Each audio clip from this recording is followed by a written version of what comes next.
one here. Will there be many others? The doctor didn't say in his letter. You did say you're Mrs. Dudley. I didn't say, but I am. Do you want to go up to your room or wait here? You'll be in the red room. How nice. I mean, how nice to have red. It's always been my favorite color. Well, I think I'll wait here if you don't mind. suit yourself. Red room's first on the right, top of the stairs. I'll find it, thank you. I set dinner on the dining room sideboard at 6 sharp. You can serve yourselves. That's what I agreed to do. I can't keep the rooms up the way that you'd like, but there's no one else you could get me that would help you. I don't wait on people. What I agreed to, it doesn't mean I wait on people. Of course.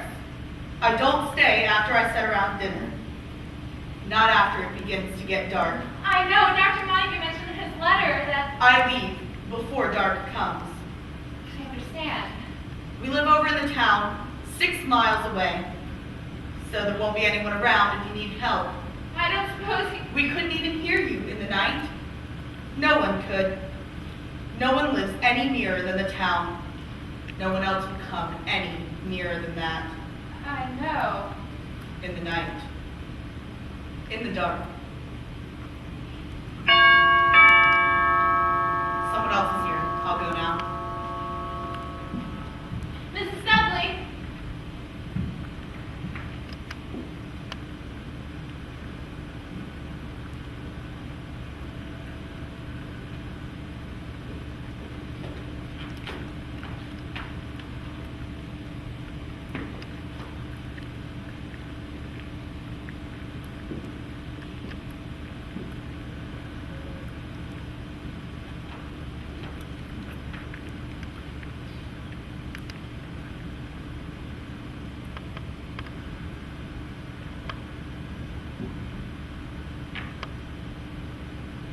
Mrs. Dudley?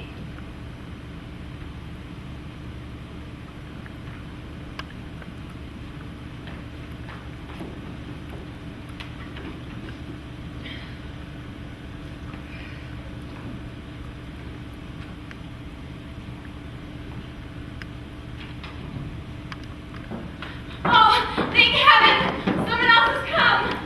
I mean, I was beginning to feel sort of remote here. I'm Eleanor Vance. How do you do? 2 minutes and it's already given me the chills, this house.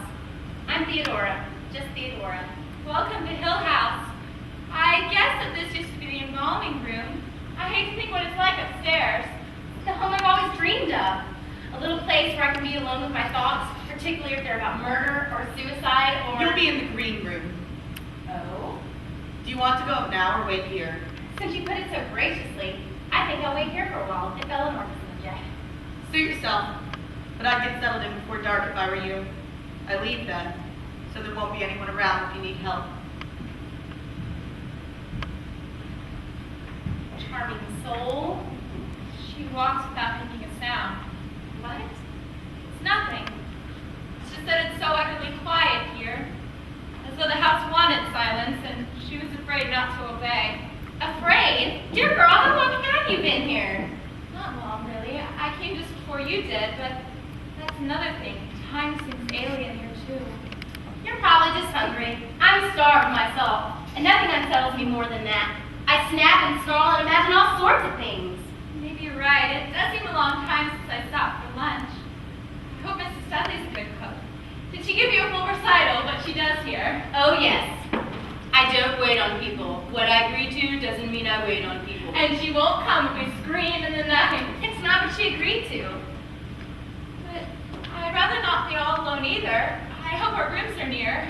They connect. Laughing Girl told me.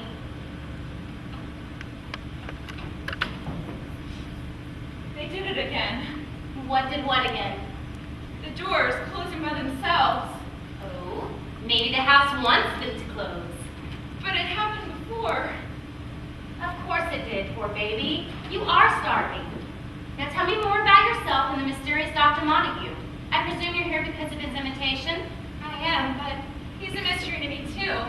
All I know is that he wrote to me that he was interested in the analysis of supernatural manifestations, and that he had taken Hill House for the summer, and it has before. I think he called it psychic activity. He didn't actually come out and call it haunted? Not in so many words, but he did think it would be helpful to have others present who were, well, sensitive to abnormal disturbances. Actually, he was very scientific about it, being a professor and all that. I suppose he thought we might find it interesting, too. Do you think we will? I don't know, it's not the sort of thing one dreams and plans about. My experience with psychic activity is hardly extensive. There was that one time, and I was only a child. Can you tell me about it? Of course. It was just after my father died. I was 12 and my sister was 18. One day, showers of stones began to fall on the house.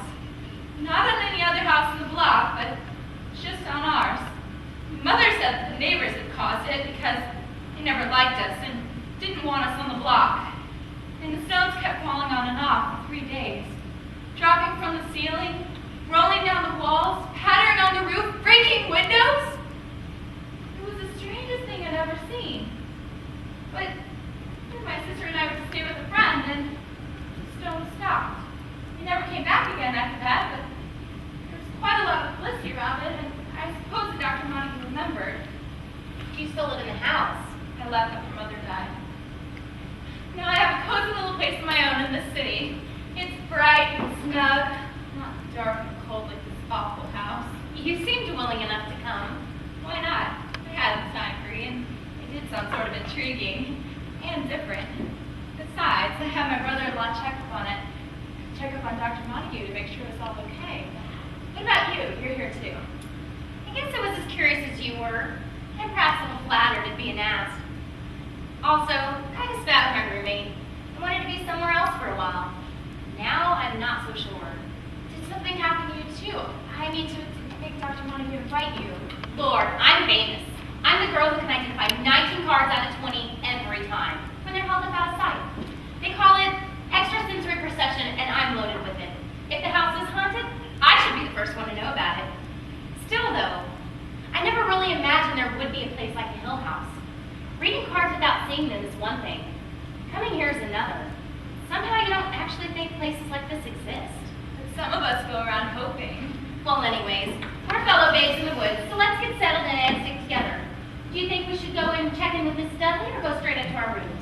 She probably watches every move we make anyway. Part of what she agreed to. Agreed to with whom, I wonder? Count Dracula? You think he lives in Hill House? I think he spends all his weekends here. I swear I saw bats in the woodwork out there. Come on, let's go see what horror awaits upstairs. All right.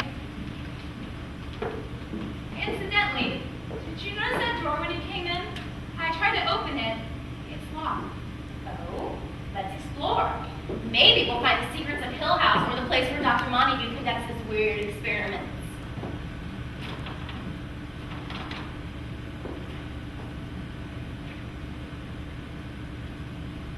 Darkest night.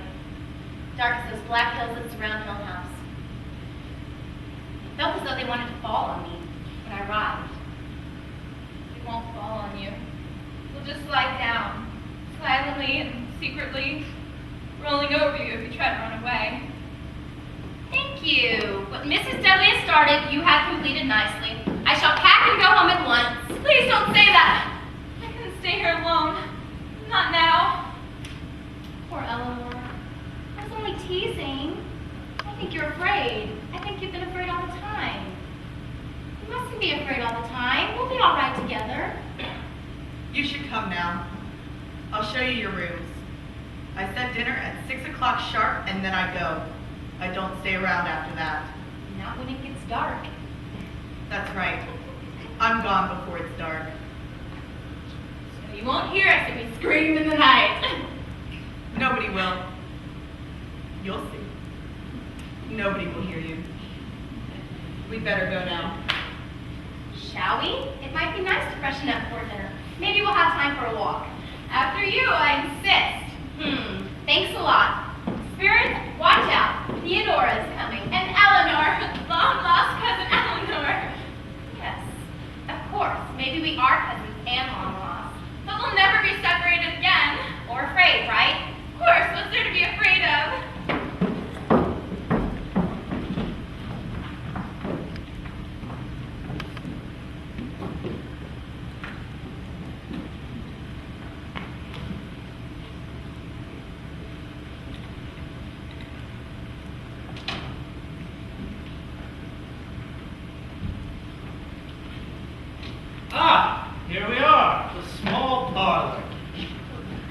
my boy, come in. It's much the most pleasant room in the house. I think you mean it. Well, I do.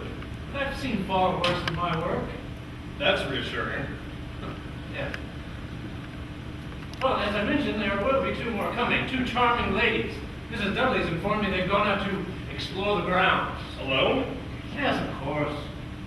Oh, my dear boy, I don't know what your aunt has told you of Hill House, but we'll be quite safe from physical harm. Have you explained this to Mrs. Dudley? Yes, well, I venture to guess no one explains anything to Mrs. Dudley, even Mr. Dudley. But let's not give rein to our imagination.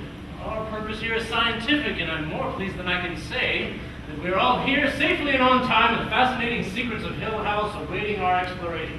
Like a package under a Christmas tree? If you will. Yes. Excuse me, I think I hear the ladies coming now. This way, ladies. Can you hear my voice? I'll get the door. Is there a light out here? It's black as pitch. You're doing fine. Just open the door directly in front of you. Oh, yes, there you are. Come in. I am Dr. Montague. Theodora. Yes, please, welcome to Hill House. We're glad you could come. And you must be Miss Vance? Yes, well, this is Luke Sanderson, Miss Vance, and Miss... Just Theodora. Last names mean so little. How true. My pleasure. But your last name means something. At least here, I mean, Hill House is yours. Well, I can't deny it. At present, my aunt holds title. But someday the stately power will probably belong to me. And worse luck. Until then, however, I'm here as one of Dr. Montague's guests, so this is all new to me, too. Oh, yes, well, Luke's aunt, Mrs. Anderson, allowed me a short lease in order to conduct my research, and under the condition that a member of the family be one of my party. We're lucky Luke was able to fulfill her request. They help will dissuade him from digging up lovely old scandals. Scandals? Were there really? Oh, yes, many, but we'll get into all that in due time. How about a bit of sherry before we set off to dinner? Huh? Fine idea. Yes, do the honors. I could use something. I'm still a bit shaky after that rabbit. Please. We, you see, are two little girls who were planning a picnic by the brook when we were scared home by a rabbit. I got a mortal fear of rabbits myself. That's what it was. Well, what else do you think it might have been? I don't know.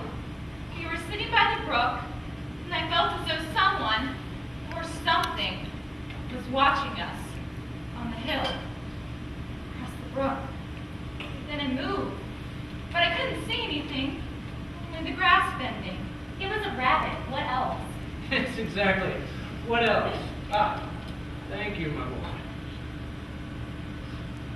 Yes, well, again, welcome to Hill House, and to our success here. How would one reckon success, exactly? Well, let me put it this way. I'm hopeful that the book which I shall write about our findings will rock my colleagues back on their heels.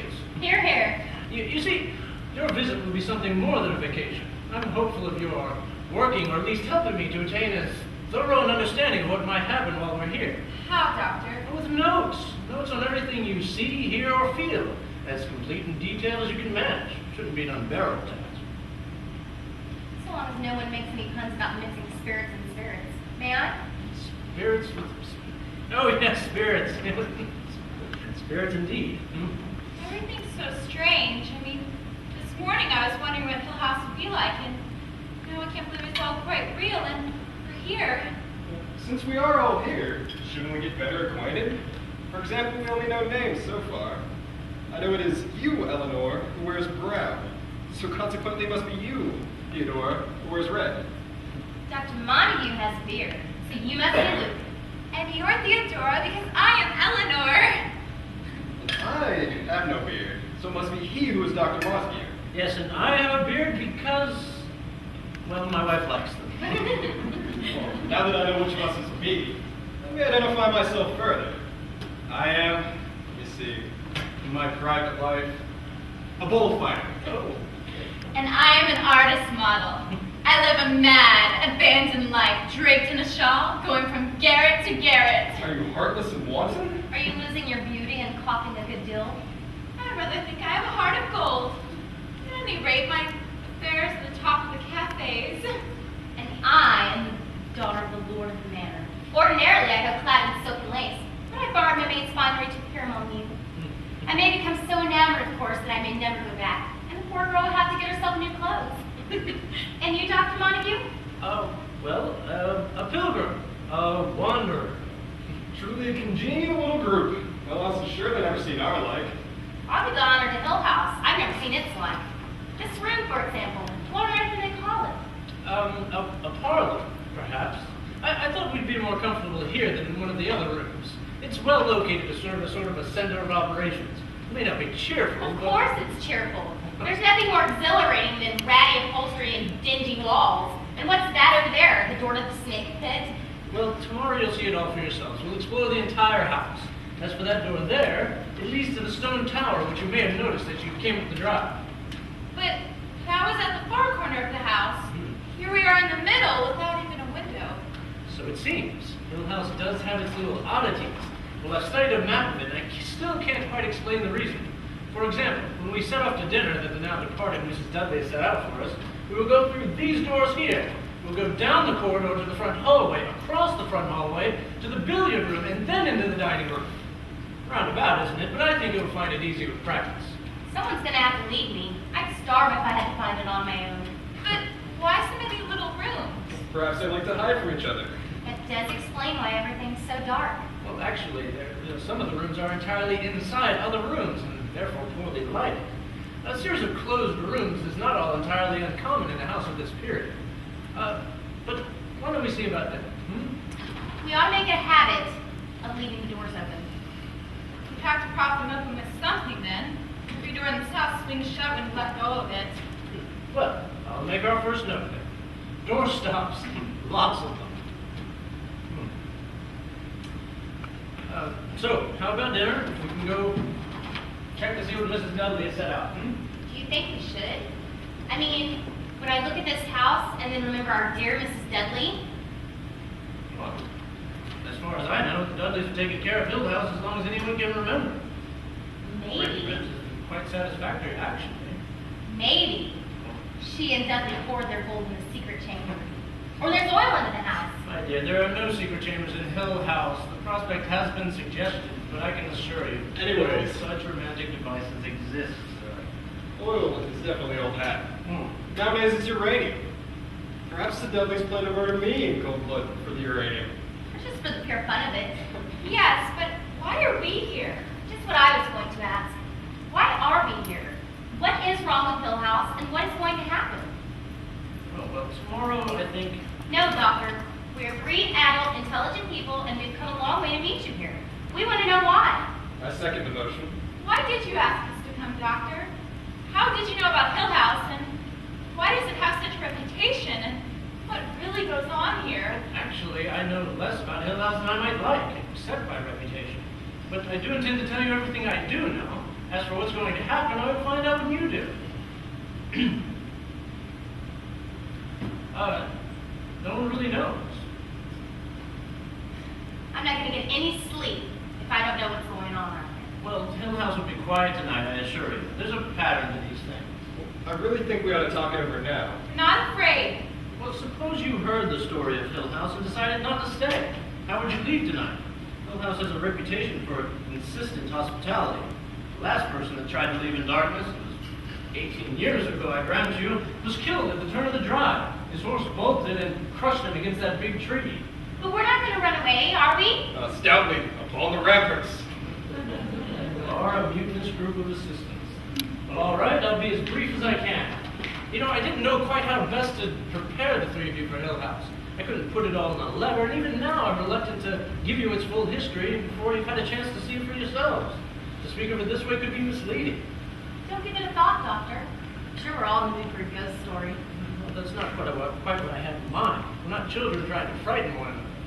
I'm sorry, I'm just trying to get myself used to all this. Well, we must take great caution in our language.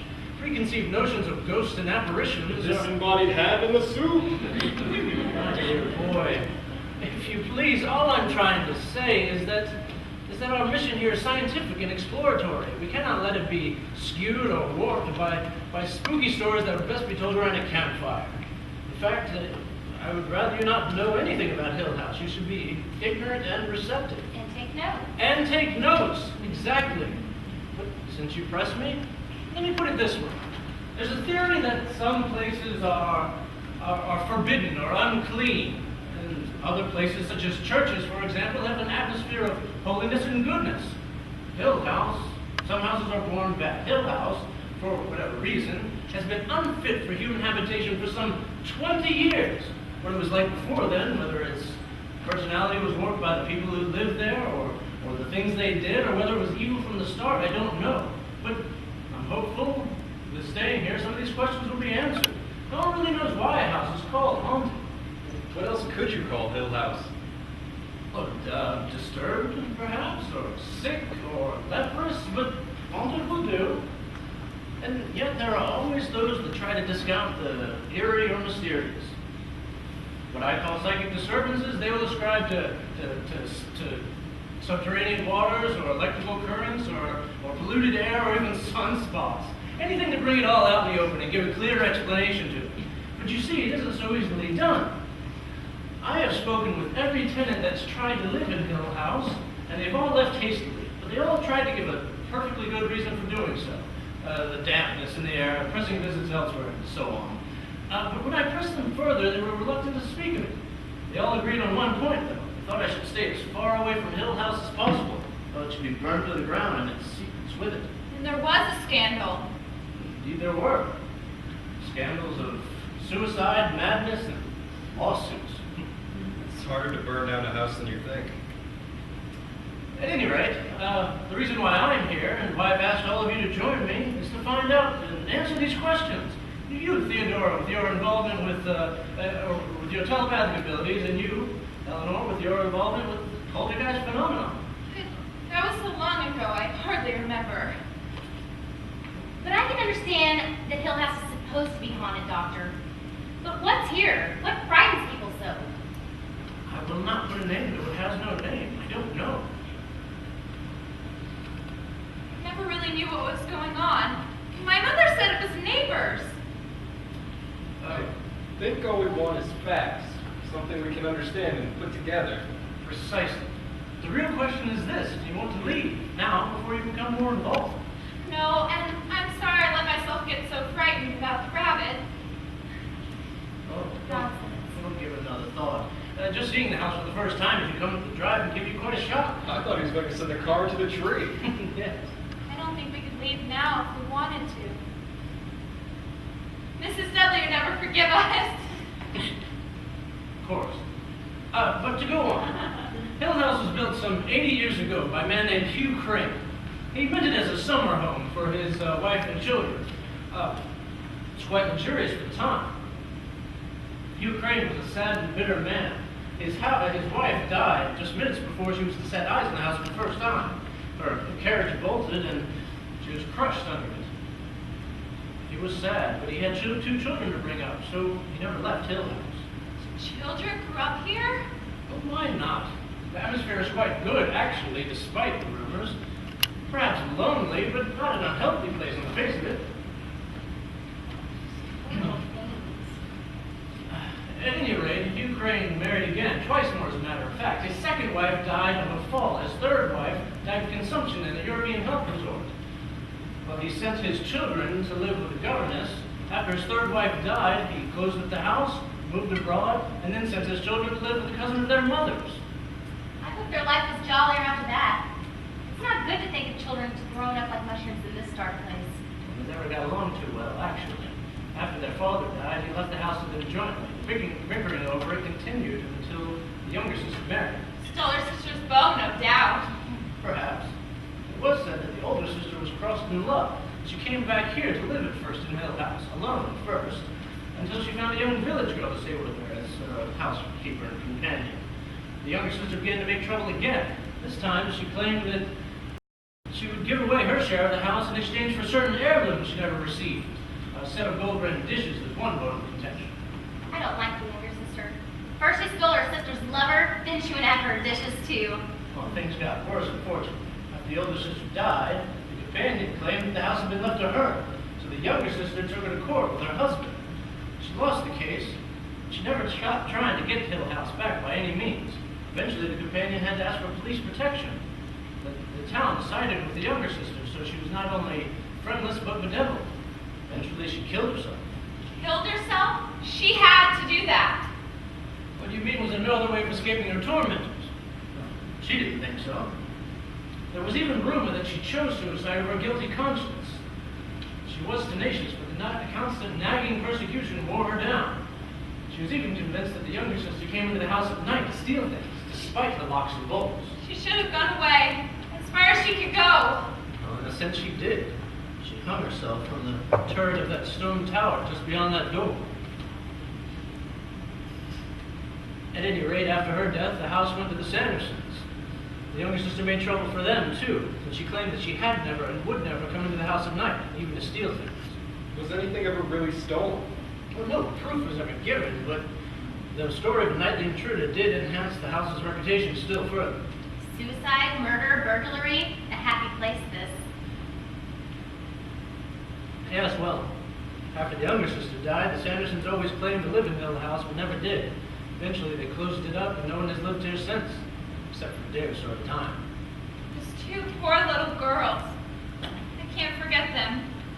Walking through these dark rooms, trying to play dolls, maybe in fear of those awful bedrooms upstairs. Well, the old house had just been sitting here. Nothing in it touched, nothing used, nothing wanted by anyone anymore. Just sitting here pondering the past. Waiting. And waiting. The evil is in the house itself, I think. It's enchained and destroyed its people and their lives. It's a place that contained ill will. Well, enough of that. We'll see it all tomorrow. We'll explore the entire house. The Sandersons have put in electricity and plumbing, but otherwise nothing's been touched. Now, let's go see what Mrs. Dudley has put out. One pleasant rumor about the house is that she's a very good cook. Let's hope so. It's probably bad. And cowboy pudding. Yes, well. Oh, and one more thing.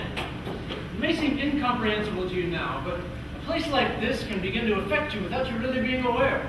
I'm not talking about the things that might happen outside, but what might occur inside.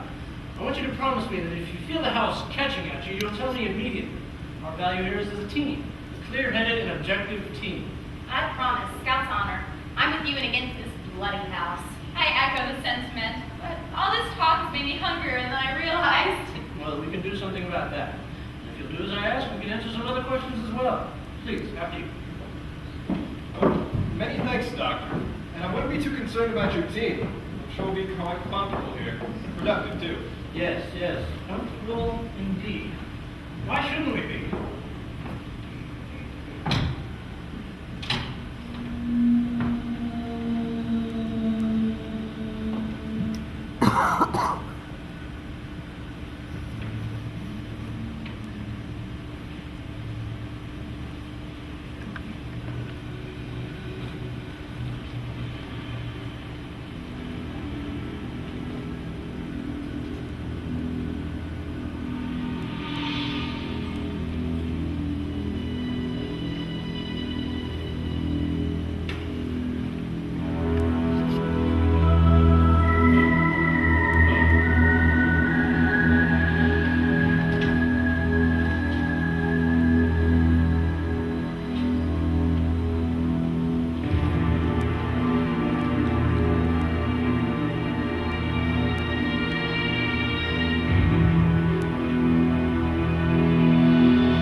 decorating myself.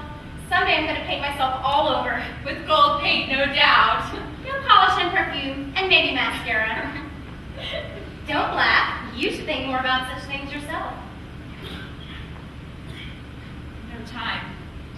Poor Nell. I shall take you in hand and make a different person out of you. I don't like being with women of no color. Maybe I'll put red polish on your toes right now. Oh, no, you won't! Surely a famous courtesan like yourself is accustomed to the ministrations of handmaidens. I can't. I hate having things done to me. Well, you're about as crazy as anyone I ever saw. I don't like to feel helpless. My mother, Your mother would have been delighted to see you with red toenails. it's wicked. I mean, on my feet, it would make me feel like a fool. You've got wickedness and foolishness mixed all up. Just think how pleasantly surprised Dr. Montague and Luke would be. No matter what I say, you make it seem foolish. Or wicked. You know what I think now? I think you ought to go home. Why? I don't want to go. Because you're afraid, and you have been ever since we've been here. No, I was an idiot this afternoon. About the rabbit, I mean. It's only that I'm not used to driving as far as I did today, and I'm tired. You do look pale. You should go to bed. I'll be in my room. No, don't go. Not yet. Couldn't we talk a while? I think I'm too restless to sleep right away. Of course. Matter of fact, I think we'll have plenty of time for rest while we're here. Just between us, I think it's going to be pretty dull. We'll find plenty to do in the morning. At home, there would be lots of people around, talk and laughter. Lights and excitement, that's for me. I suppose I don't need such things. There was never much excitement while I was taking care of Mother. When she was asleep, I'd play solitaire and listen to the radio. I couldn't read in the evenings, not after reading aloud to her every afternoon. Her illness went on for so many years. You make me feel foolish now, shallow and selfish. Why should you? Because I worry about there being nothing left to amuse me. Tell me how horrible I am. You're horrible. But you are sweet and pleasant, and everyone likes you very much. Luke has fallen in love with you, and I'm jealous. What nonsense. Not at all. Now I want to know more about you. Did you really have to take care of your mother for a long time? 11 years. She died 3 months ago. Were you sorry when she died? Should I say how sorry I am? No, she wasn't very happy. And neither were you. Neither was I. What about now? What did you do after she died? Sold the house and everything else my sister didn't want. Everything? Just as soon as I could. And then started the mad gay fling that inevitably brought you to Hill House. Not exactly. But after all those wasted years, didn't you look for exciting young men, or go on a cruise, or buy new clothes? Something? Unfortunately, there wasn't much money. But I did buy some new clothes to come to Hill House. What about when you go back? Do you have a job? No job right now. I don't know quite what I'll do. I know what I'm going to do. I'm going to turn off every light in the apartment and just What is your apartment like? nice. It's an old place. We fixed it up ourselves, my roommate and I. We painted it red and white and made up a lot of old furniture we dug up in junk shops. We both love doing over old things. Tell me where you live. I have a place like yours. Only I live alone. I'm still furnishing it. Buying things one at a time so it'll be just right because there's only me to use it. Right now I'm looking for a blue cup with stars painted on the inside. I had one when I was a little girl. When you looked into it, after the milk was all gone, it seemed full of stars. I want a cup like that again. Maybe I'll find one for you. Then I can send it to you. Someday you'll get a little package saying, "To Eleanor with love," from her friend Theodora. And it'll be a blue cup full of stars. Right now, Theodora is sleeping. What do you say to bedtime? I wonder if the others are in bed. Most likely. The doctor's probably reading a horror story for relaxation. I'll bet their doors are locked. Mine is. Mine too. If you feel the least bit nervous, call out, promise? I will. And Theo, thank you for talking. It won't really be dull here. Not if we have each other to talk to. Good night. Good night. Sleep tight.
freezing. Back to bed with me. I'm cold. Deadly cold. So am I. There. Warmer now? Where's Luke? Where's the doctor? I don't know. Are you warmer? No. In a minute. Go out to the hall.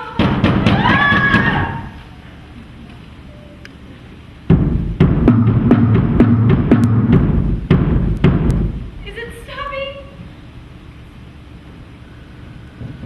No! It's found us! It was looking for someone and it found us! Shh! Now I know why people scream!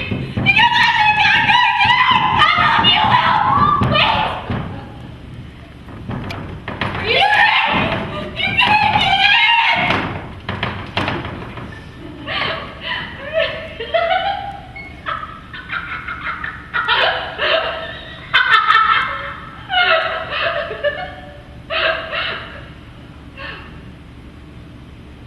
I think I saw it come this way.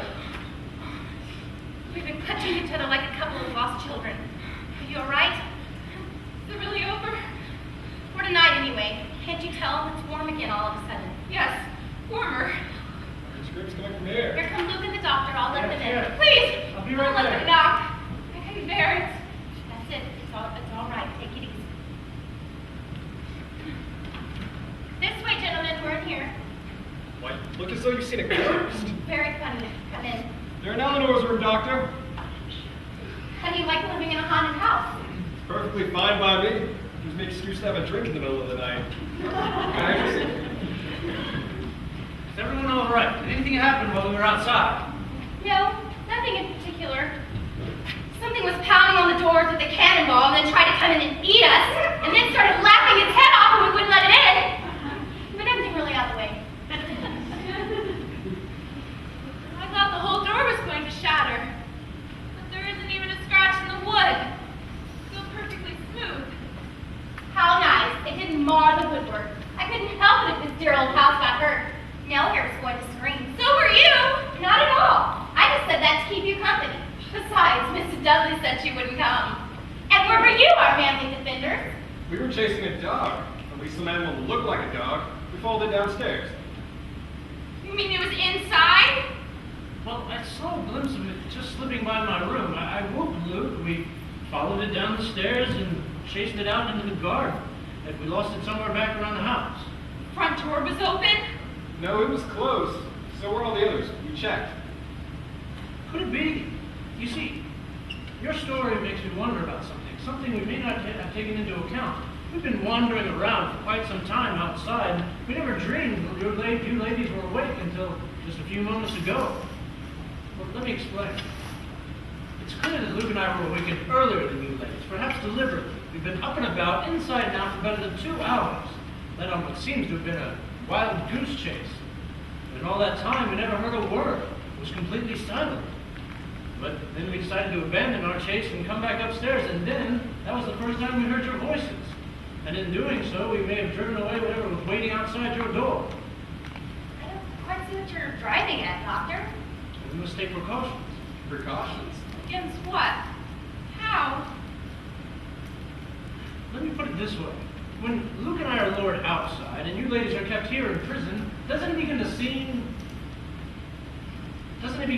that the intention is somehow to separate us?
enough chatter. You know our rule. No one is to go off alone. It's worth it to bring from Luke's silly talk for a while. Is it that bad, really?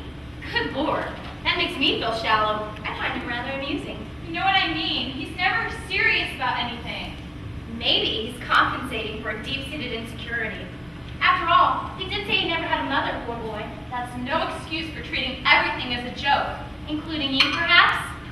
Could be you wish Luke was a little more, shall we say, aggressively friendly.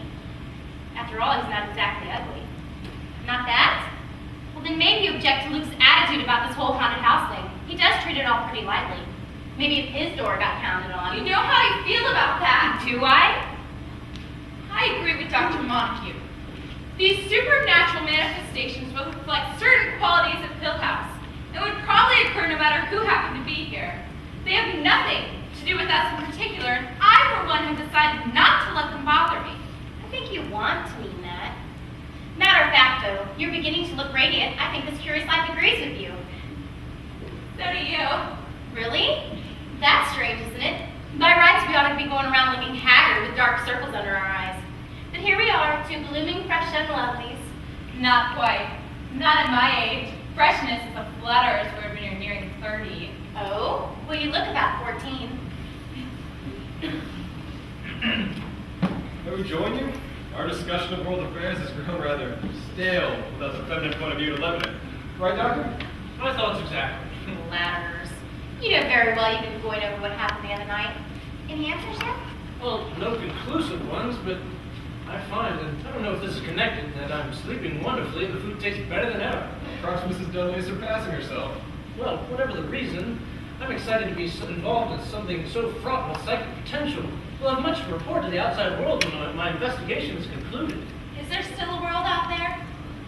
I'm sure that Mrs. Dudley goes somewhere else at night, and it must be that our food comes from places, stores, and lights, and people. But as far as I can clearly remember, there is no other place than this. We are on a desert island. There is no other place than Hill House. Perhaps we should make notches on a stick. Or cocktails in a heap, so we know how long we've been here. Actually, I find it quite pleasant not having any word from the outside world. No newspapers, no letters. Just think what we might be missing out there. Yes, well, we'll soon know what's going on. As I mentioned, Mrs. Montague will be here this morning. We'll be delighted to meet her, of course. I suppose she's holding high hopes of things going bump in the night. Maybe Hill House will outdo itself and greet her with a volley of psychic experiences. Well, she'll be more than ready to receive them, I assure you. It's been so quiet lately. Perhaps Hill House is biding its time until she arrives. Waiting until we feel secure, so can pounce on us. I've been trying to recall more about the other night.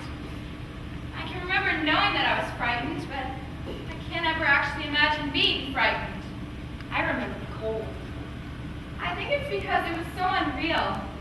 By any pattern of thought, I mean, it just didn't make sense. I agree. This morning I had to convince myself that it actually happened. Kind of the reverse of that dream where you keep telling yourself that it didn't really happen. Well, I thought it was exciting. Yes, well, remember, it can all be explained away by subterranean waters or some such phenomenon. Mrs. Montague will have more on that, more thoughts on that when she arrives. Then hooray for Secret Springs, I say.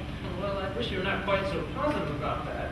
What you feel is exciting, but might it not also be dangerous? Might it not be an effect of the atmosphere of Hill House? The first sign that you may have fallen under its spell, as it were. Why not? I shall be an enchanted princess.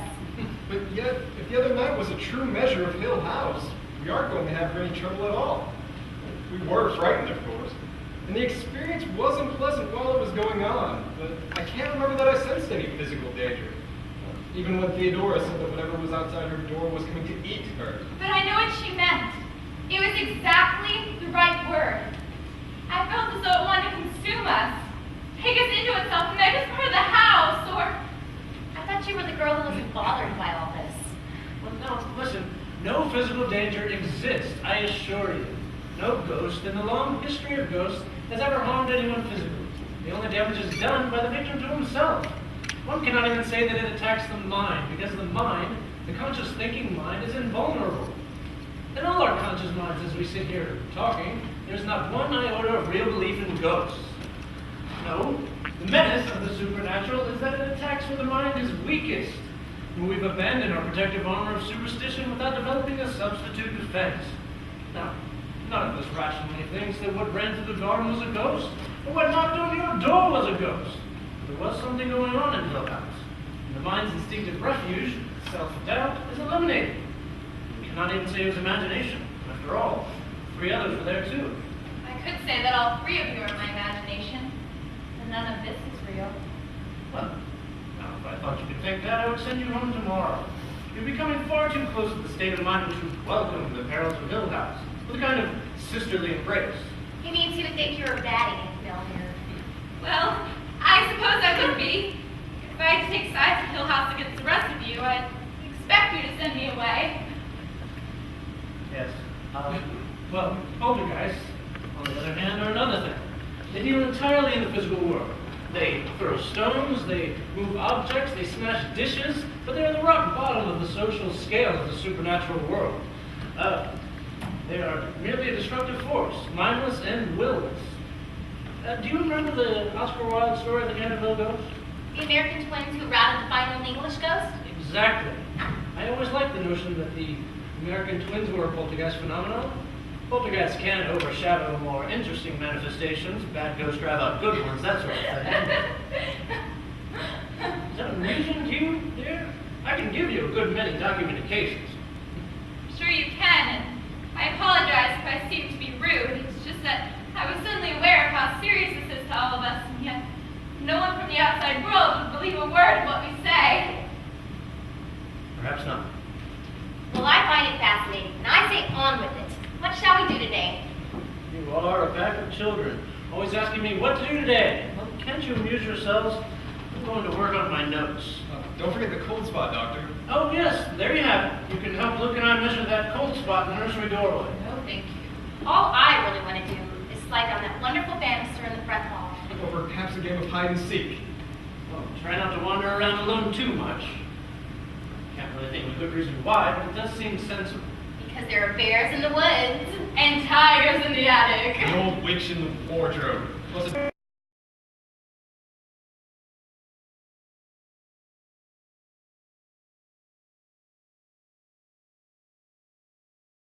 It's clearing? Yes. It's clear, but there's a cup and saucer missing. I have to put them all back on the shelves each time. That's the way it's done. I'm sure you're not suggesting... It's all right, Doctor. I'm afraid I'm the guilty party. Finish my coffee in here.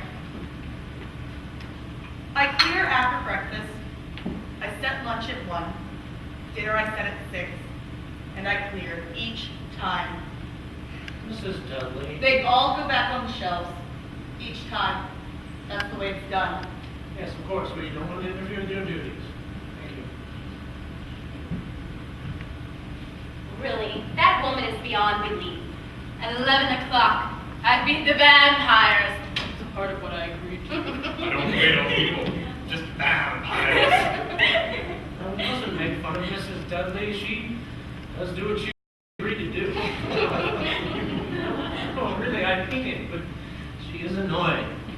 And now what I find I want most is another cup of coffee. Let's say we march right in there and demand some. You mean just go right in there and ask Mrs. Dudley? Walk right up to her when it is at 1 o'clock or 6 o'clock and just ask for coffee? Yes. Luke, why don't you go? I've noticed you're something of a favorite with Mrs. Dudley. How did you ever manage to observe anything so unlikely? Mrs. Dudley regards me with the same particular loathing. She gives a cup and saucer not in the proper place at the proper time.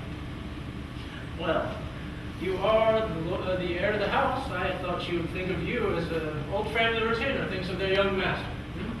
You are a romantic sort of doctor, but I assure you, in Mrs. Dudley's estimation, I'm more than a dropped fork. If you're serious about asking the old fool for something, send Theo or our charming Nell. They aren't afraid of anything. Oh, no, you don't. You can't send a helpless female to face down Mrs. Dudley. Nell and I are here to be protected, not to man the battlements for you cowards. Then you, Doctor. I just thought of sending me, an older gentleman. No. You go, Luke. She adores you. Dear, you're willing to sacrifice me for a cup of coffee? Yes.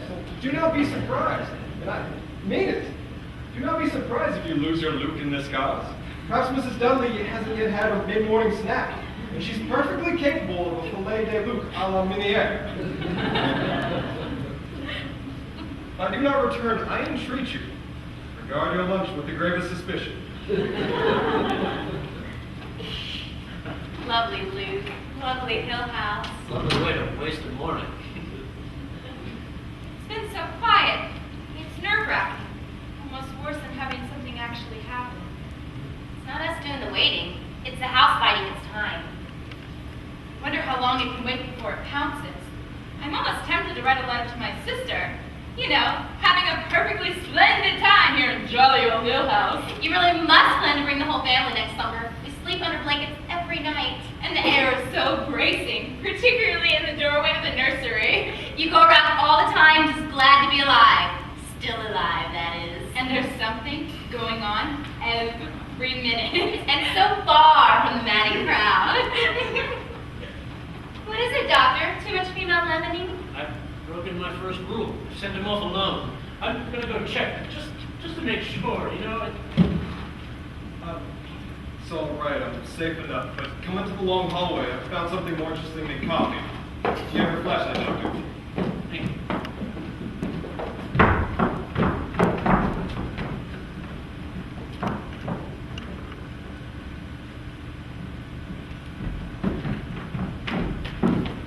Did you read it? It's written in chalk, the entire thing. How strange. You must copy it down directly as it's written. I already have.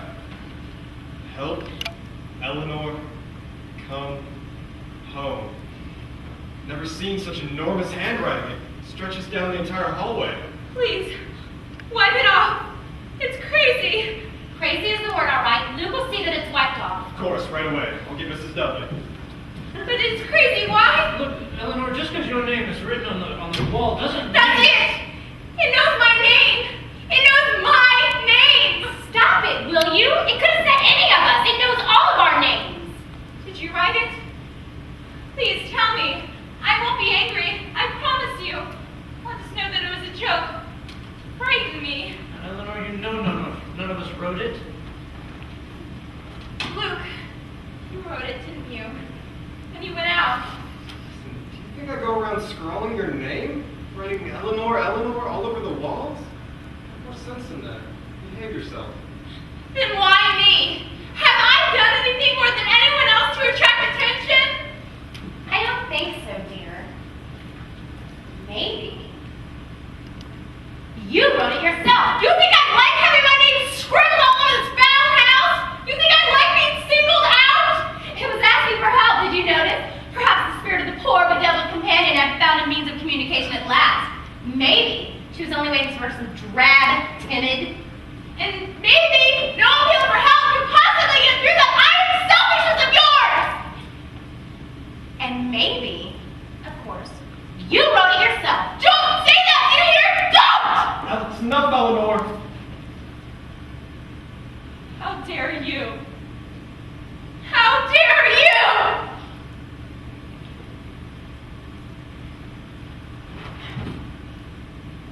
No, I am sorry. Sorry. It's frightening. It's all right, dear. We understand. Just tried to shock you out of it. We can't afford to lose you, you know? Thanks. Guess I was sort of shaky for a minute. I thought you and Theodore were going to come to blows. Until I realized what she was doing. Anger overcomes fear. Long lost cousins fighting. Well, just try to put it out of your mind, my dear. Remember our agreement. We're to take accurate notes, take nothing personally. Our purpose here is scientific and exploratory, all right? I know. Hysterical females aren't much use to you. But see, now you're hardly bad. But I've had quite a scare. Why don't you and Theodora stay here for a while off the firing line, while Luke and I go and explore that, measure that very interesting gold spot nursery doorway. Yes, would you join me?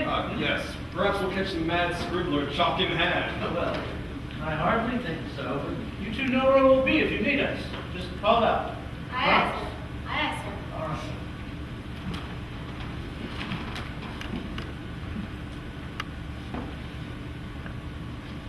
Never really thought you did it. Honestly. What a silly fool I am. I don't blame you a bit. I would have been petrified. Now let's forget it. Have you seen this? It's unbelievable. Dr. Montague says it's a scrapbook that Hugh Crane put together for his daughters, for their education and enlightenment of all things. Come on, sit down and put your mind on someone else's troubles. Lesson 1, illustrated by a delightful Goya etching of some poor thing being disemboweled. Oh, it's awful. But wait, there's more. An inscription by Hugh Crane himself.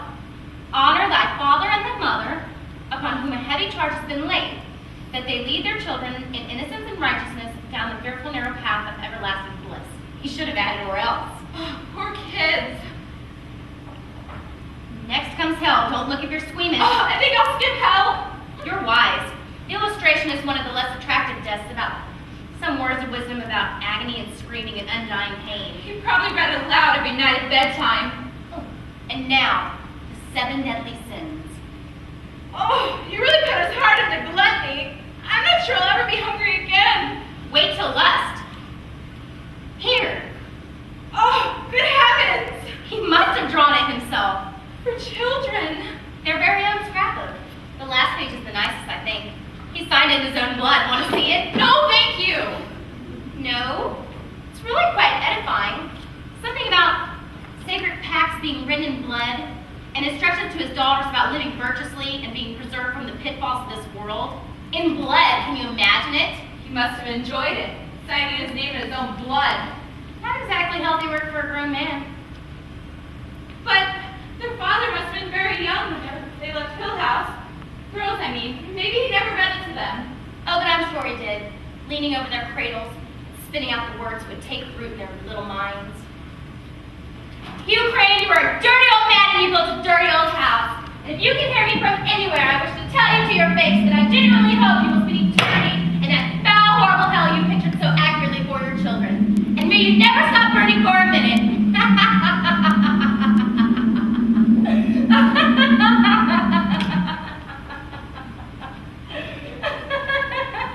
Stop. Do you hear it? What? Do I hear what? It's laughing. Why is it laughing? Stop! Do you hear me? Go away! Go away and leave me alone! Meryl, there's no danger.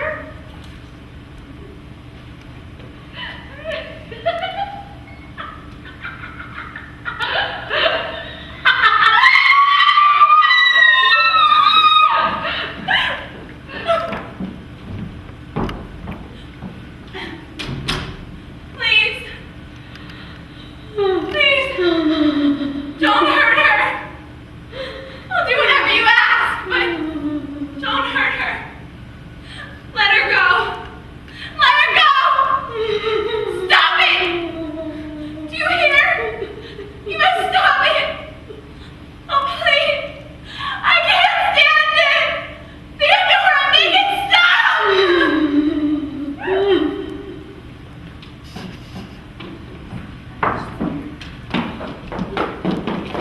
Ellen, it's all right. You're perfectly safe. Theo, weren't you here with me, Theo? I went to get Dr. Montague. I didn't want to leave you alone. I had no choice. Alone? You left me alone? I'm sorry, Nell, dear. Whose hand was I holding? Do you hear me? Whose hand was I holding? Let her go! Let her go! Let her go! Please, control I yourself. didn't know if you understand. It's pretty child. We must do something. We will, I promise, but you must keep your head. We're no use to anyone if we lose our heads. That's what Hill House wants. It's all right. Poor Nell. Okay.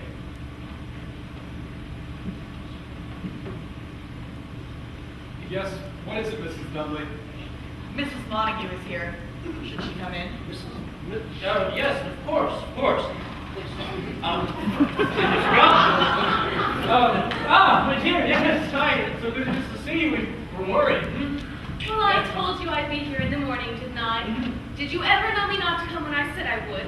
Well, I brought Arthur. oh, yes, Arthur.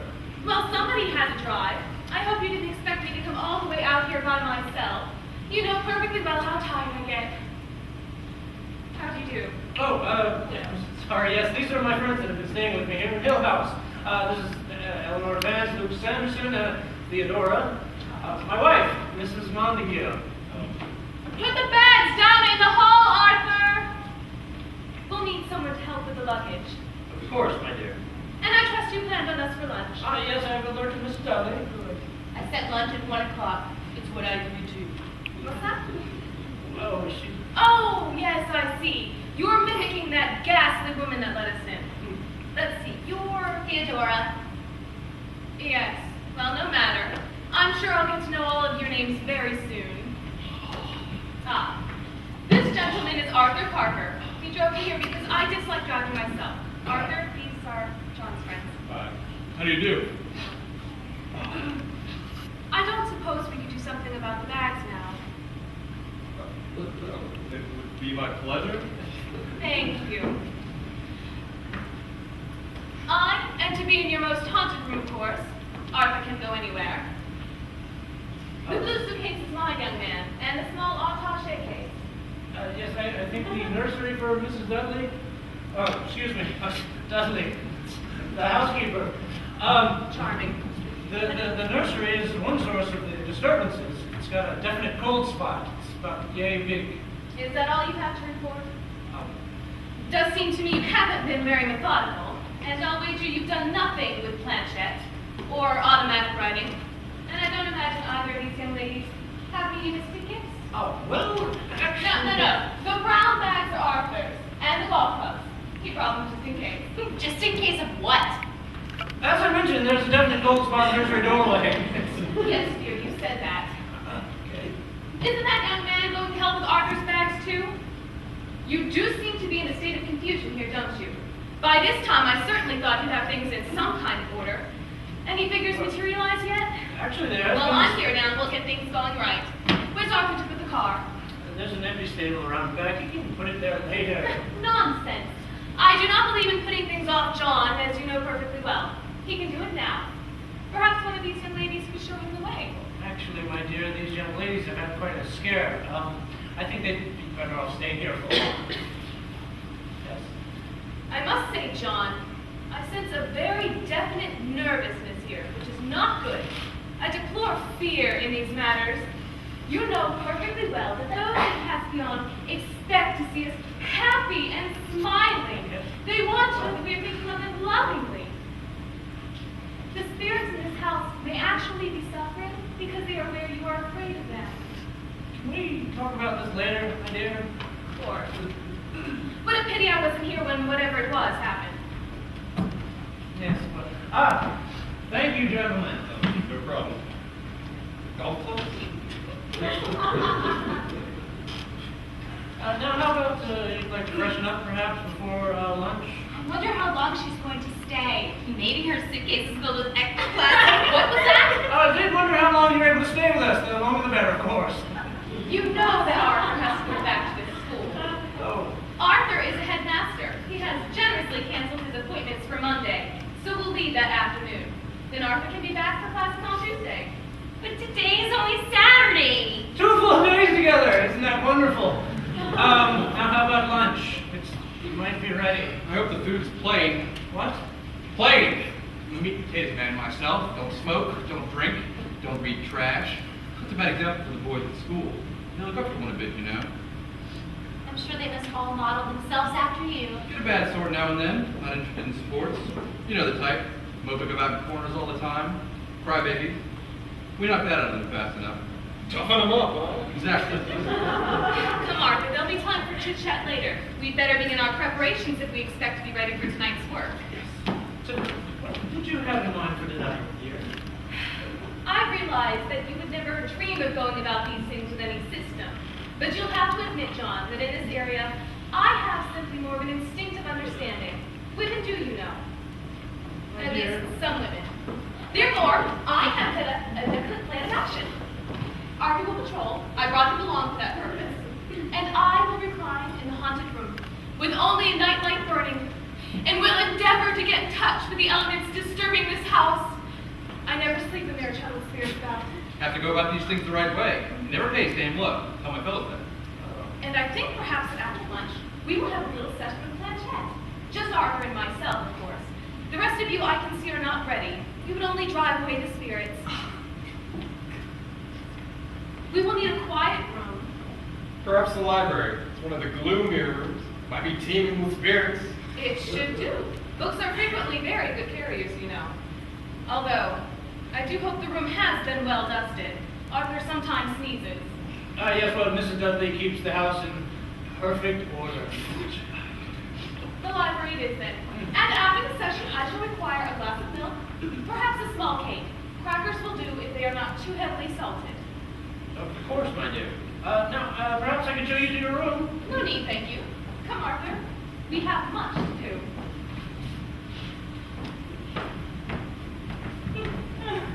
I think I'm going to be simply crazy about Mrs. Montague. I don't know. Arthur is rather more my taste. Please, sir, who's Planchette? Absolute rubbish. The whole business. I only hope they don't mess everything up with their silly tampering.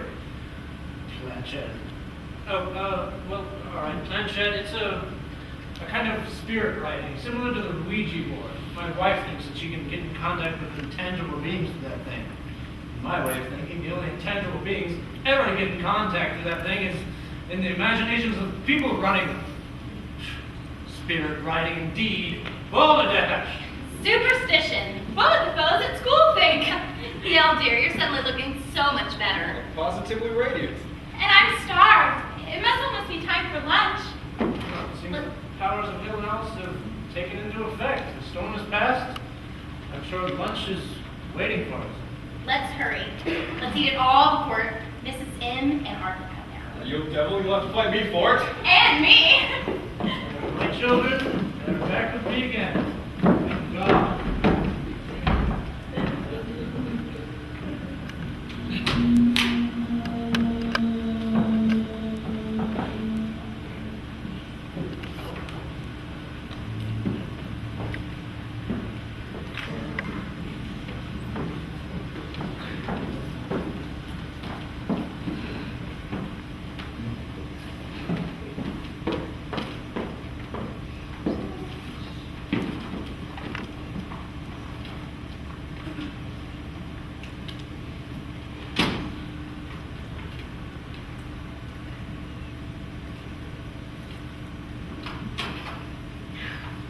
Planchette has been very kind tonight.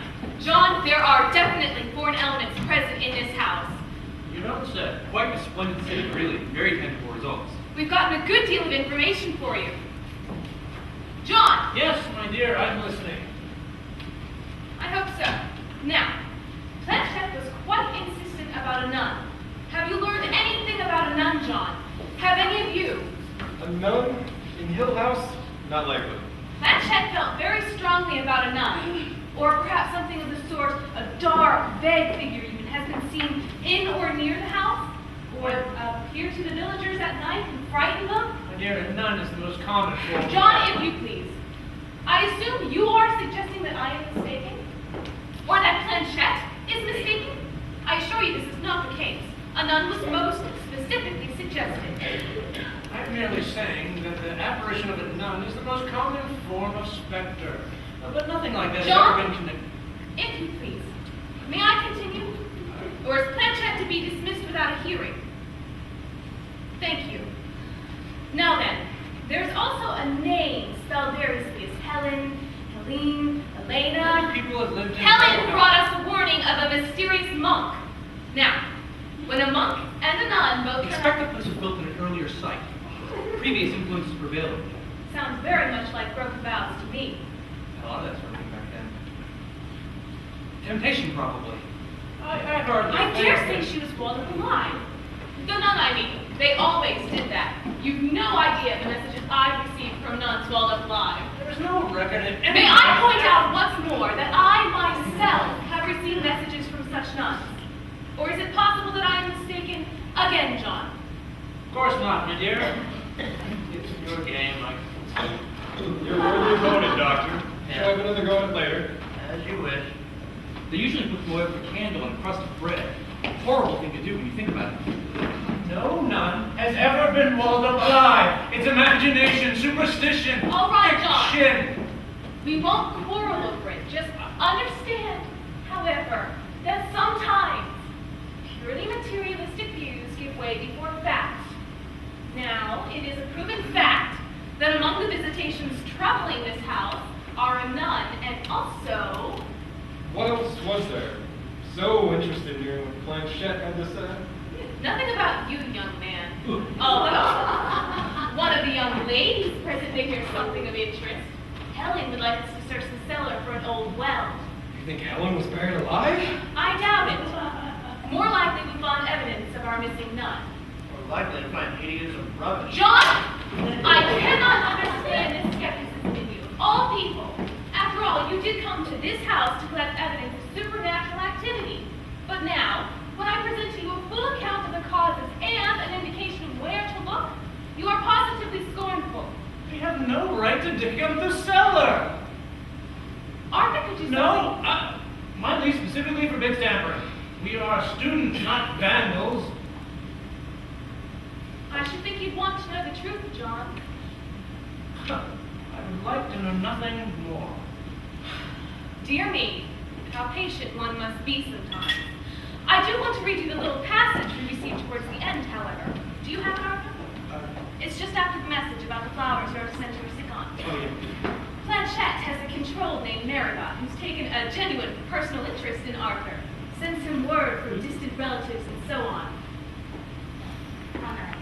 She's not serious either, you understand. Marigot was most reassuring. Here it is. Arthur, you read the questions, I'll read the answers. Off we go. Now, wait, right there. With who are you? Check.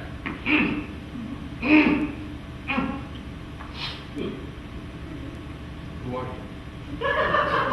Nell. Nell who? Eleanor, Nellie, Nell. They sometimes do that, repeat a word over and over to make sure it comes across all right. Arthur. What do you want? Home. Do you want to go home? Want to be home. What are you doing here? Waiting. Waiting for what? Home. There it is again. They like a word, they use it over and over again just for the sound of it. Ordinarily, we never ask why. It tends to confuse Planchette, but this time we were bold and came right up with it. Go on. Why? Mother. Is Hill House your home? Home. Are you suffering? No answer here. Sometimes they dislike admitting to pain. Stoical. Can we help you? No. Lost.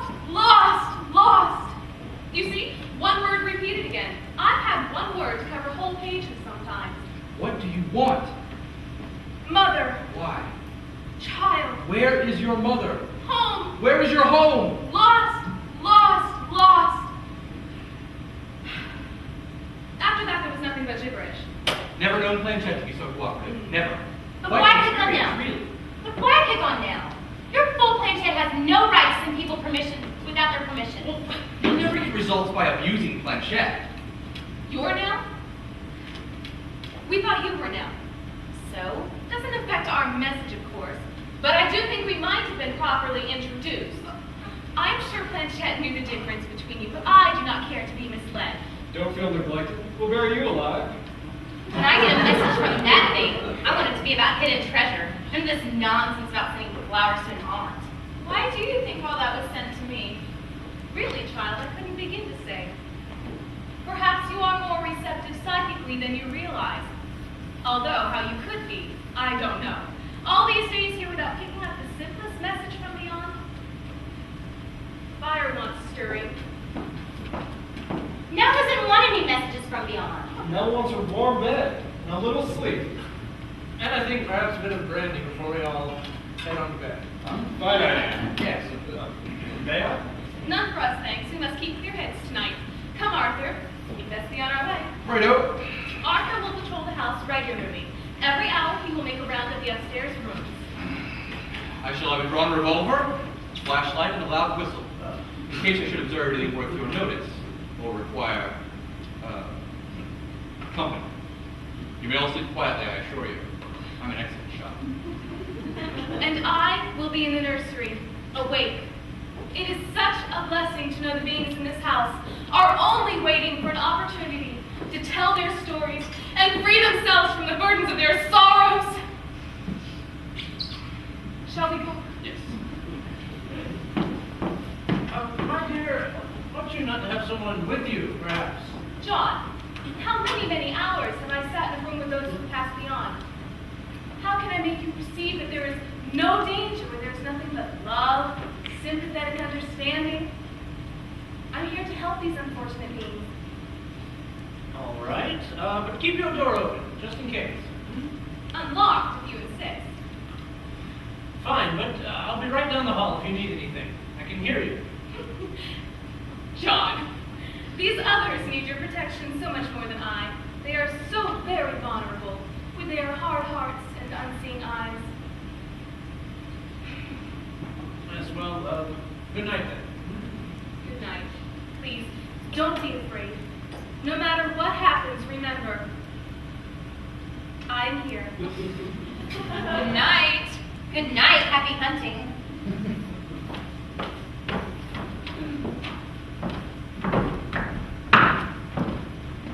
I swear, she's gonna blow this house wide open with that whole perfect love business.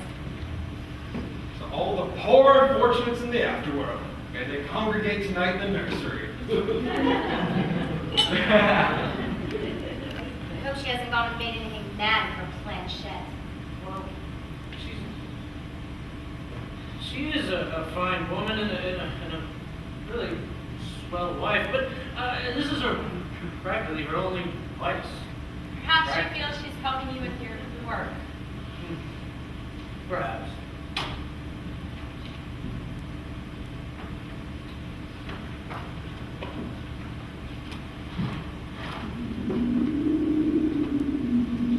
Steady now. Be calm. I feel like something's going to happen. Stay here a while. Together. So cold. It's coming again.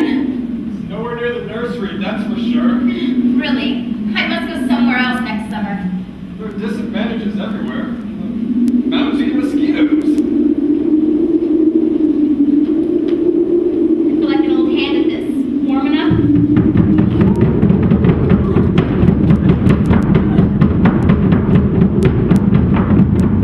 I should go out there. She might be frightened. Never heard of us. Won't work that. I just hope she doesn't try to do anything about it.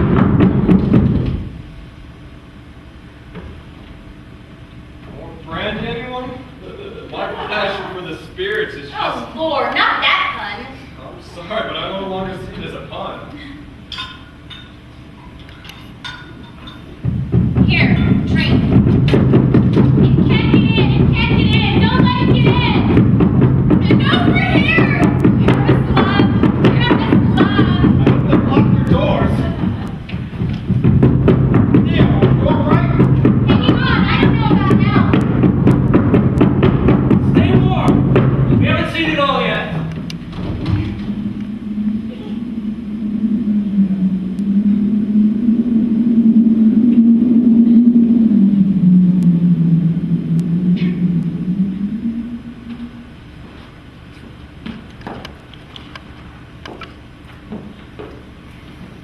I'll come.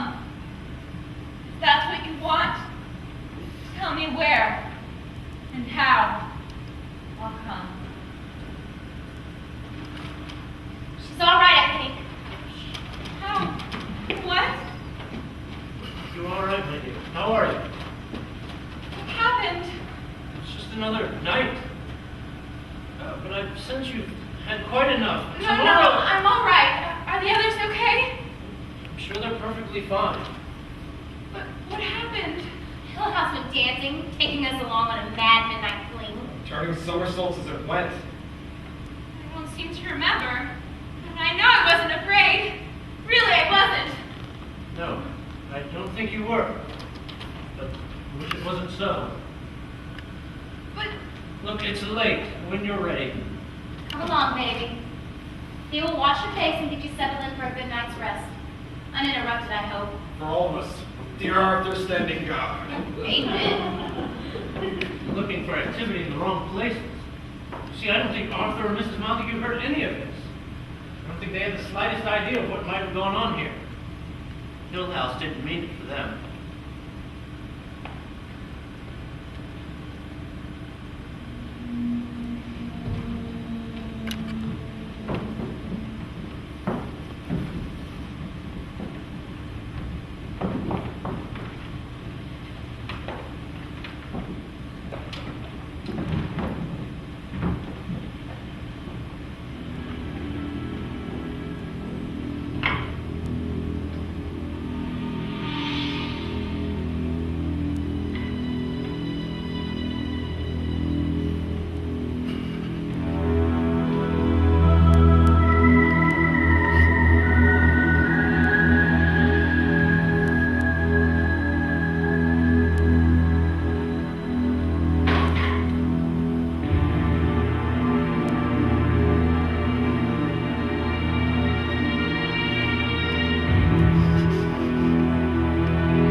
I wonder what this mysterious book will be like. Will we all be in it? Well, yes, of course. You'll be cited as eager young psychic researchers. Ah.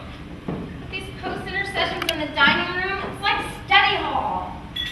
How else am I supposed to keep all my chickens together? And on a faintly serious track?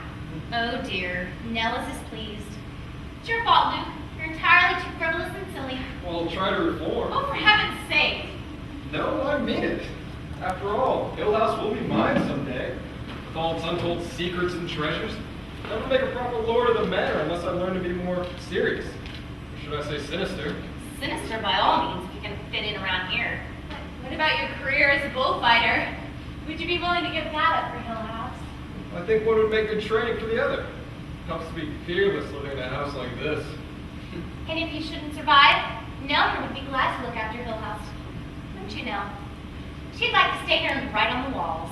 That's over and forgotten, Theo. Actually, I can't imagine anyone wanting to own Hill House. Far too gloomy, if you ask me. Granted, but intriguing too. The truth is, you never really know what you want until you see it clearly. I've never had a chance of owning Hill House, I might feel differently. But now I just, want to. I imagine a lonely life. This is hardly the threshold to carry a bride over. Oh well, what do people really want with other people anyway? Used to other people.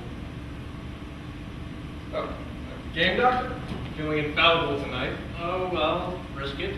There'll be no risk as you'll see. You'll excuse me, ladies. What use are other people indeed? I sometimes wonder that myself. It was my fault my mother died. I'm more sure of it all the time. She knocked on the wall and called me, but I never woke up. I should have brought her the medicine. I always did before. This time she called me and I never woke up. All that should be over and forgotten too. Sometimes I wonder if I did wake up. If I woke up and heard her, but just went back to sleep, it would have been so easy to do. I wondered about that. You probably like thinking it was your fault. It was going to happen sooner or later, and it was sure to be my fault no matter what. And if it hadn't happened, you would have never come to Hill House. I've regretted that. But I still don't know what happens next. Why, back to your cozy little apartment. What else? No. Well,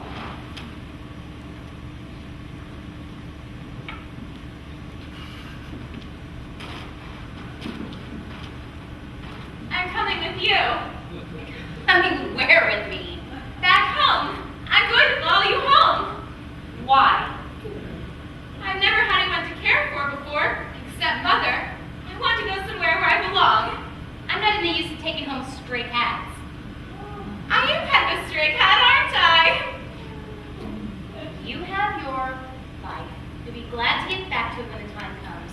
We'll all be glad to get back to again. Come, you know. I will. No, dear. You have your life, I have mine. We'll write each other, and we'll visit each other. The Hill House isn't forever, you know. I can get a job. I won't be in your way. I don't understand. Do you always go where you're not wanted? I've never been wanted anywhere. Perhaps that's the problem. I think perhaps a good night's sleep might be in order. We're all a bit tired after last night. I know I am. Too tired to squabble over ridiculous things. I'm serious, Theo. Well, so am I, and I don't want to talk about it anymore. I'm sorry. Forgive me. No more talk, promise? Promise. We can settle it in the morning. Good Lord, you are a pest.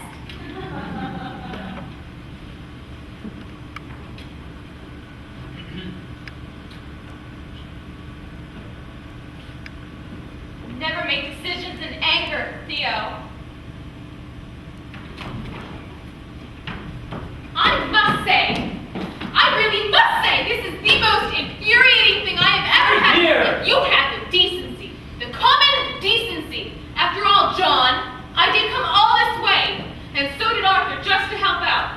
And I certainly must say, I never expected to meet with such cynicism and incredulity from you of all people. And these. All I ask is for some small minimum of trust and a little bit of sympathy for all I'm trying to do. And instead, you disbelieve. Stop! Listen to me, John! Yes, sorry. And you sneer. The least I expected was a little respect. Whatever is the matter? Blanchett will not speak to me tonight. Not one single word have I had from Blanchett as a direct result of your sneering and skepticism. Maybe silent for weeks now, thanks to you. I'm certain that none of us knowingly interfered. I haven't, thank you. Mocking and jeering, were you not? Blanchett knows. And these young people, hurt and insolent. Mrs. Montague, really? Never seen her so upset, you know. Miserable experience waiting on Blanchett. So easily offended. Sensitive to everything. It is simply that it is the most intricate and delicate piece of machinery. The slightest air of disbelief offends it. How would you feel if people refused to believe in you? Oh, I don't know, but I'm too sleepy to figure it out. I'm going to bed. I'll promise I'll think pleasant thoughts about Blanchett as I drift off. Would that help? Coming now? I don't want to go upstairs alone, even filled with purest love as I am. I'm with you. Good night, all. Good night, sleep tight. Good night, sweet ladies. They can rest, of course. They don't feel the urgency which I do. Why must they scoff? My dear, I think you exaggerate just a little. I don't know how they can get much sleep here anyway. The food's so rich around here, it keeps you awake. If I had my way, there'd be no more fancy sauces. Teach my fellows it's a mark of caste. Fancy food and women waiting on you. My fellows wait on themselves. Mark of a man. What other things do you teach them? Teach? You mean like algebra? Latin? Leave all that kind of thing to the masters. How many fellows are there in your school? We got a crack tennis team, you know. Absolutely top level. Not counting milk stuff? I'm not counting milk. Oh, tennis, golf, baseball, track, cricket. Didn't guess you played cricket, did you? Some fellows go for everything, even swimming and volleyball. Real all-round types. Maybe 70 altogether? Arthur, that's not shop talk. We've other matters which require our attention. Yes, of course. I'm sorry, get to rambling on about school sometimes. I will not let the taunts of unbelievers discourage me. I won't. The poor souls wandering restlessly here need my understanding and love. I will not stop trying to come to their aid. You mean another go at Blanchett? Despite all. Precisely. No, I don't think I do think I owe it to them not to let you defeat me. Come, John. Apologize to Arthur. You know what? I think we've cleared the air of it. Exactly. That's the spirit, you know? And you know, I can't understand you fellows getting all nervy about this place. sat up last night with my revolver and not a mouse stirred. Not a mouse. The only sound I heard was a branch tapping on the window. Nearly drove me crazy. We'll be in the library if anyone cares.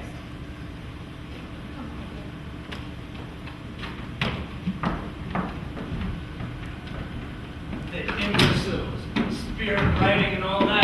I swear, if I thought they would mess with anything, I'd send them home tomorrow. And that nincompoop with her. Milksops indeed. Our game seems to be called canceled on account of rain. Yes, Should well, we clean up and have another go at it? well, you've been beating me so much, I don't see why not.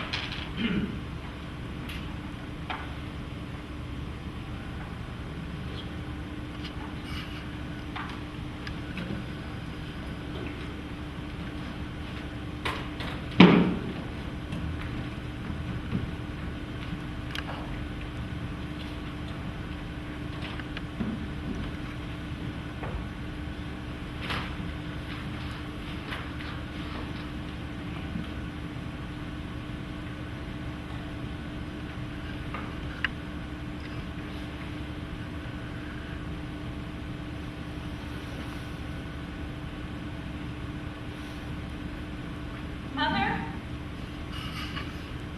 Mother? Where?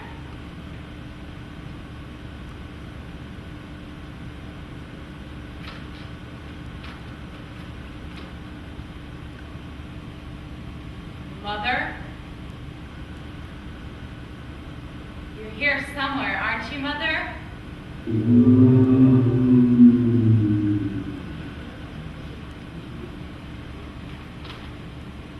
I'll come. I do hear you.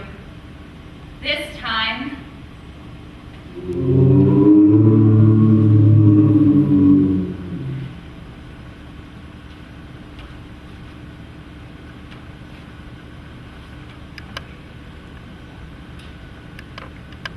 Are you out there? Tell me where.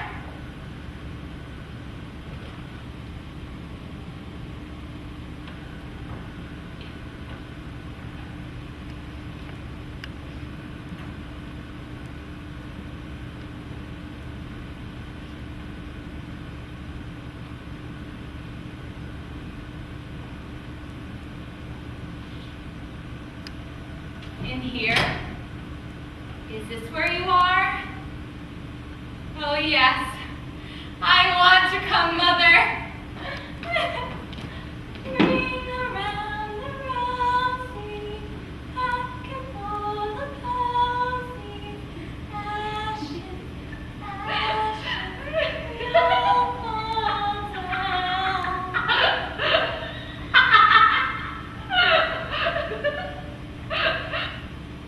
Mother? Mother dear, I'm sorry for what happened, and I won't leave you again, I promise!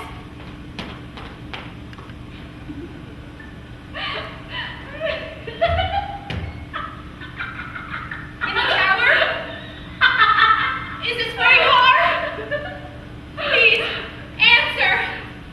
Oh yes, I want to come. I belong here now.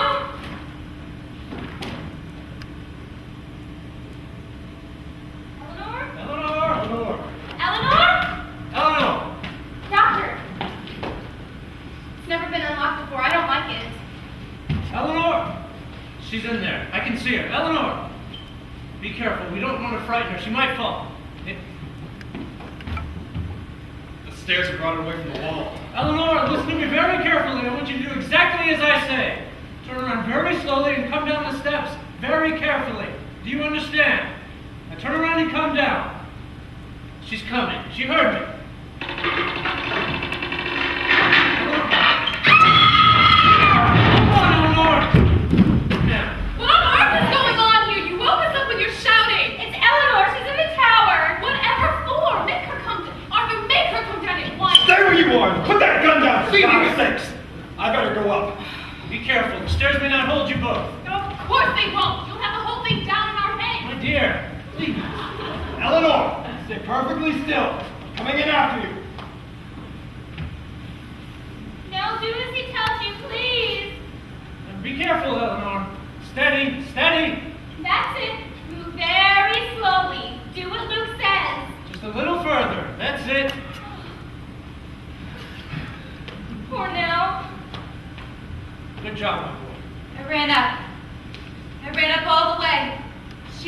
calling me.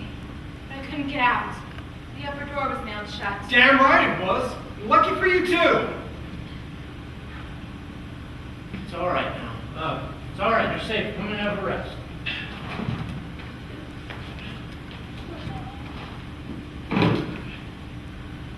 Does anyone else agree with me in thinking that this young woman has given us quite enough trouble tonight?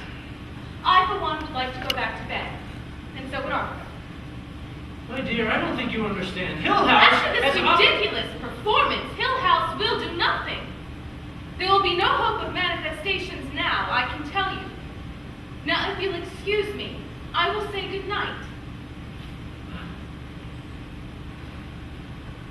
Arthur?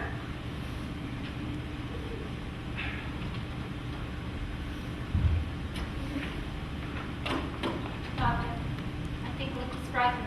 Well, certainly was. So much so he couldn't get himself down from there. Now what an imbecile you are. I'd be inclined to agree with Luke. But thank God we got here when we did. Suppose you had to do it, didn't you, Mel? I'm all right. I just came down to get my book. Honestly, I did. Your book. Then the tower door was open, was it? It's always been locked before. Why was it open now? And who was calling to you? What force was so powerful that it almost drove you to your death? And what if the tower door had been loose up top? You could have fallen. You don't have to tell us, and perhaps you can't. But I'm sending you home tomorrow. I felt this coming. No! I can't! This is where I belong now! I want to stay! It's exactly why you were leaving in such a hurry. Don't you understand? I only hope it isn't too late. Too late for you, too late for any of us.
She's all packed. She said I was to tell you. Yes, thank you, Mrs. Dudley. Mr. Sanderson, you help with lunch. Just as well. Too heavy for me. Yes. Besides, I don't wait on people. Yes, I know. It's not what you agreed to do. Will that be all? Yes, thank you. Would you mind, Tara, my boy? Of course. Arthur and I have everything worked out. I shall attend to the bags and he'll bring the car around. Shall we? Yes, of course. I got as far as Mary got the message about Aunt Beatrice. It's marked inside. Thank you. Do you know which car it is? Yes, of course. I got the key after breakfast. Have to be organized. Oh, my fellow thing. Mark of a man, I'm sure.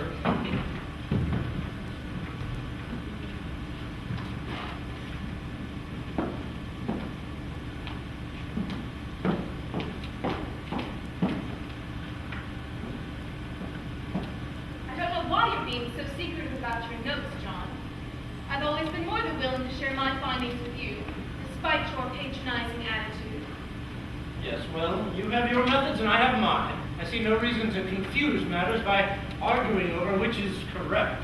My theory was that in comparing notes, it might be possible to gain a broader range of understanding.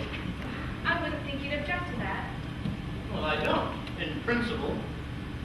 But you place more confidence in what happens to that neurotic girl in Planchette. Is that it? Yes, in a sense. And I don't think neurotic is quite the accurate term. There are evil forces at work in Hill House, forces quite alien to your love-starved, benevolent spirits. Who? For a man of science, you do amaze me. Yes, well, try to contain yourself. When my book is finished, I will give you an advanced copy. And until then, you can debate my findings all that you like. But until then, I will do what I think is best. And getting Eleanor as far away from here as possible is the first order of business. Really, John, you are exasperating. Oh, yes, well. My dear, we hate to see you go, but you've been here quite long enough. It's right now. I gotta get away from here. I don't know what to say. Well, it's all decided. Arthur is bringing your car around. But Madam, we're no longer welcome as my guests. perhaps Arthur should drive her home. He can see that she gets there safely. Gets where? Gets where? Right home, of course. Your little apartment, Nell. Your own place where all your things are. Apartment? I haven't any apartment. I made it up. I sleep on a cot at my sister's in the baby's room.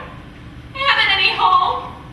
No place at all. And I can't go back to my sister's because I stole her car to get here. Nell. It's true. Everything in the world that belongs to me is in a carton in the back of the car. Some books, some things I had when I was a little girl, and a watch my mother gave me. So you see, there's no place you can send me. Besides, I want to say, I had Arthur call her sister. I must say, she asked first about the car. Rather vulgar person, I gather. You were very wrong in letting her steal her sister's car and come here. My dear. At any rate, she is expected. Sister was quite annoyed, seeing she had planned to go on her own vacation. I still think someone ought to see her safely into their hands. No, that would be a mistake. I think she has to go back the way she came and forget everything about Hill House as quickly and completely as possible. And by herself. Once away from her, she will be okay again. Do you remember your way home? House wants me to stay. I'm sorry. Really, I am. You'll go to Hillsdale and turn east onto Route 5. And then you will go to Ashburn, and there you will join Route 39. That should take you home. It's for the best, my dear. Believe me. I'm really very sorry. We can't take any more chances. I realize now what an awful risk I've been asking of you all. It's for the best. Look, I wasn't afraid. Really, I wasn't afraid. I was happy. Happy. I don't want to go away from here. I won't be responsible for what might happen next, and that's final. You've been here long enough. How long have we been here? Almost a week. Why? It's the only time anything's ever really happened to me. I liked it. Which is why you're leaving in such a hurry. The decision is no longer yours. I won't go. You will go, now! Luke, thank you for bringing me down last night. That was very wrong of me, and I know it now, and you were very brave. Was indeed. I'm glad to see you going now. Don't think I could ever do it again. Well, it seems to me if you're going, you'd best get on with it. We all have better things to do than to stand here arguing when we all know you've got to go. Besides, it's a long trip back to the city, and your sister's waiting to go on her vacation. Just say goodbye and go. That's the best way. Don't hold with tearful farewells. John, Arthur should be the one to drive you back. No, she needs to go back the way she came, alone. No. Who do I thank for a lovely time? All right. Doctor! Please, doctor! I'm sorry. Drive carefully now. You can't just make me go. You brought me here! I am sending you away. Bye. Have a good trip. Theo. Thought you weren't going to say goodbye to me. Please be happy, Nell. Someday things will be all right, and we'll write letters, and we'll visit each other, and we'll talk about all the crazy things that went on at Hill House. Come on, we'll go with you to your car. Bye. Bye, Mrs. Montague. Arthur. Bye, Dr. Montague. I hope your book is very successful. Luke. Bye. Nell, please take care. Bye.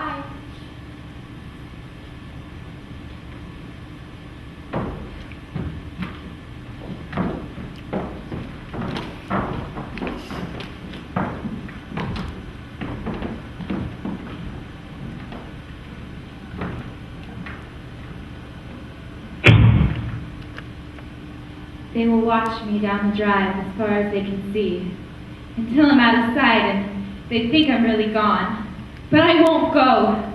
Hill House is not as easy as they are. Just by telling me to go away, they can't make me leave. Not if Hill House wants me to stay. Go away, Eleanor. We don't want you anymore. Not in our Hill House. You can't stay here. But I can. I can. They don't make the rules around here. I won't go. I belong here in Hill House. In Hill House.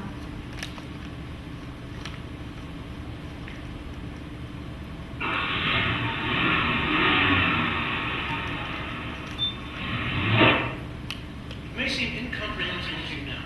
In a place like this, sometimes it can begin to affect you without you really being aware. I don't mean the things that occur outwardly, but rather what might happen to you inwardly.